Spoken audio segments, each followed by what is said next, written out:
Жабдық жасап мейрамға кемпір тынбай жүгірді. Бауырсағын пісірді, қуырдағын қуырды.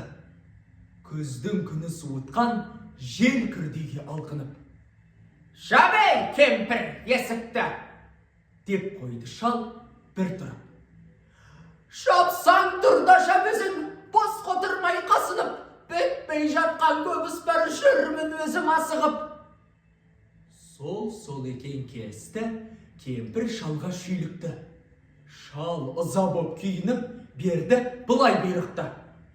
Өшіргемпірініңді үндемес, пайда табады. Ал кімде-кім қыңқ етсе, есікті сол жабады. Қасар сыптырып етпей, екеуі отыр сіресіп. От тәуіші, үй суып, бәле болды бұл есік. Үй қараңғы, шарым түн. Есік қалды аңқиып. Кіріп келді бір екеу, құлақтары қалқиып. Кім бар екен бұл үйде? Деді әлгілер дүрілдеп.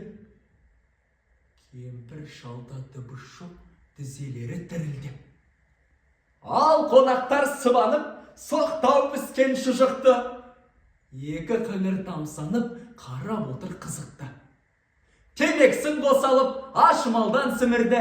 Еркін тойлап қонақтар сезбеді бір дыбырды. Кетті екеуі тойды да. Бұлар да бір ит екен. Біреу айтты дауыстап. Түй, бауырсағы шек екен. Піскен! Деді кемпірі. Бірақ бұл сөз кешікті. Масаттанып шалытыр. Жабай, кемпір, есікті!